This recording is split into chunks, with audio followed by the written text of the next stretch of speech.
My site on www.8minutes.in.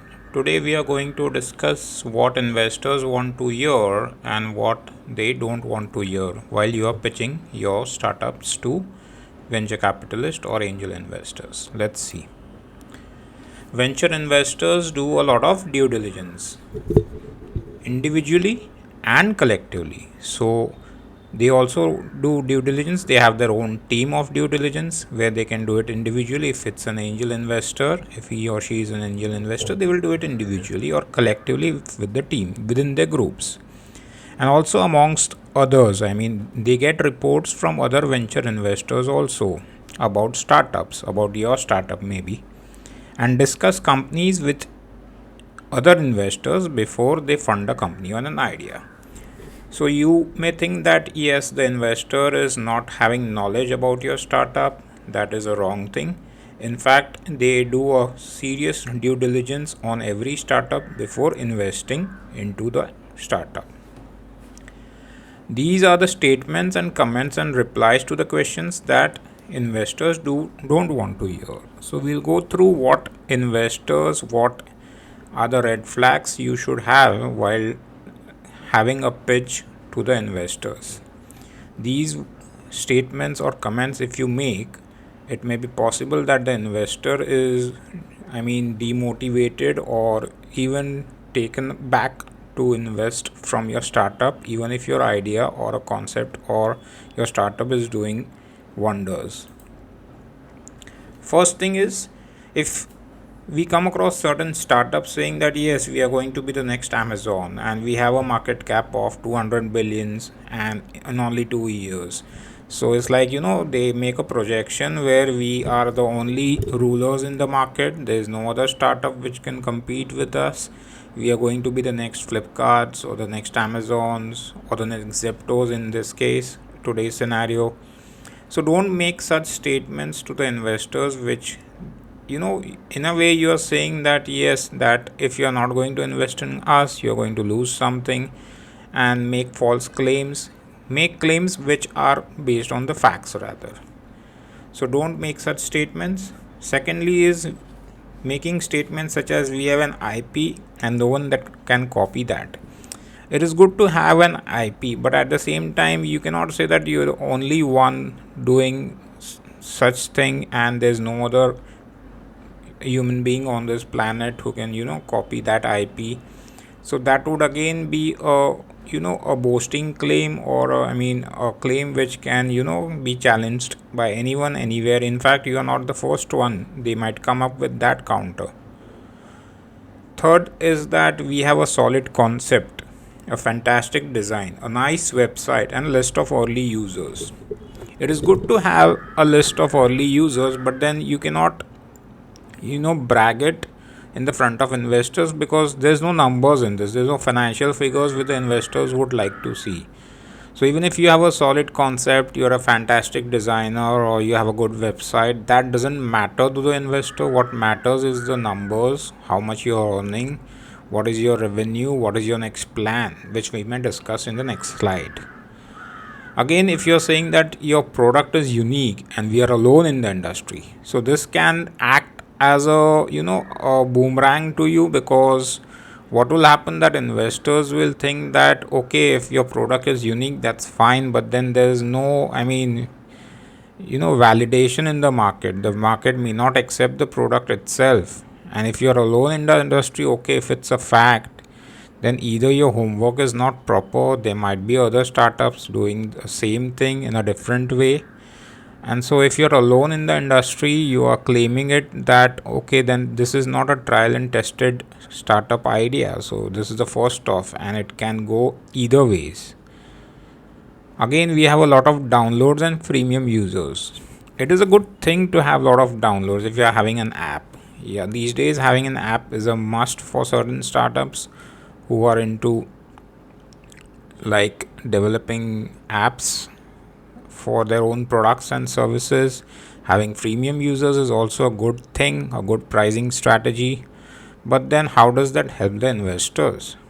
If it's a freemium plan, anyways you're not earning that revenue as much as you wanted to initially. Again, you should avoid such statements that we have no competition. This again correlates with the earlier one which I discussed, that we are alone in the industry. Having no competition is totally a false claim, because then you are saying that we are in a monopolistic market, and investors would always like to stay away from monopolistic market. We have had successful exits in the past. Okay, then you are saying that, okay, that you are bragging yourself about your previous investments, but then these investors, it's a new ball game, it's a totally different game for them. Maybe the earlier investors, you might be having successful exits, but then that would have worked then in that market scenarios, economic conditions, and global geopolitical scenarios might have changed today. So everything, every day is a new day. So you don't want to say such things to the investors which may be red flags for them. In the next slide, we will discuss what angels and investors want to hear. First thing is that, is there a market? Yes. I mean, if you're having a product or a service, then the first and the foremost thing is what they would like to hear is there a market? Only then can you sell that product or service in the market. Can you, and how do you make the product or service? You'll have to explain the manufacturing part to the investor if you're having a product, and if you're having a service, then you will have to explain how do you intend to sell the service. Can you make money? This is the most important part, what investors would like to hear. How much money can you make is a different question, but can you make money? Can your product, is your product sellable in the market? Would customers accept the product, and how long would they accept the product? What is the usage, lifetime usage, or a single day usage, or a quarterly usage? Till how they would make the repurchases, how long it would take for a product to make repurchases, what are the recurring customers? All this you will have to tell to the investors. Can you support the product today, and is it extensible in the future? I mean, support the product, by that what we mean is like, what is the manufacturing cost of the product or service per unit, how much hours you are taking for delivering the service, and is it extensible? What are the different add-ons which you can make to the product or the service? What different types of additional services in addition to the current one you can provide in the future?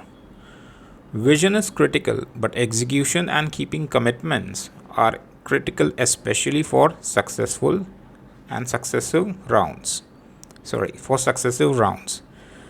Investors want to have clarity on what the ideal customer look like. Yes, they are more focused on what the customer look like.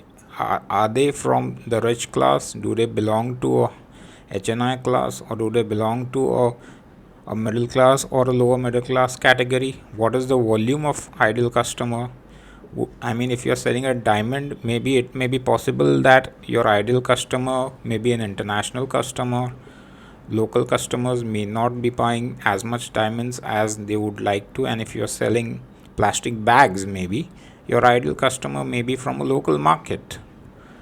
Investors want a return on investment. So, a financial forecast with EBITDA, that is earning before interest, tax, and depreciation and amortization, is required. So, they want to see what, if they are putting X amount of money, what they are getting is 2x, 3x. What is the return on investment? How much multiples they are getting? It is 10%, 20%. What is the return? And hence, they have to see the financial forecast. So these are the points which the angels or the investors would want to hear. So, and entrepreneurs must recognize that they are competing for dollars with other entrepreneurs and other defined investments.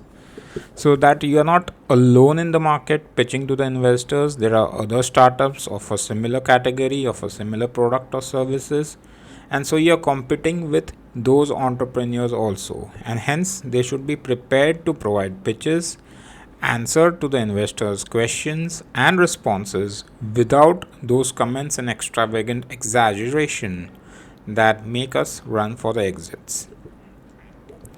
So this is what investors want to hear and they don't want to hear. Thank you for going through the session. See you in the next session. Thank you and have a nice day.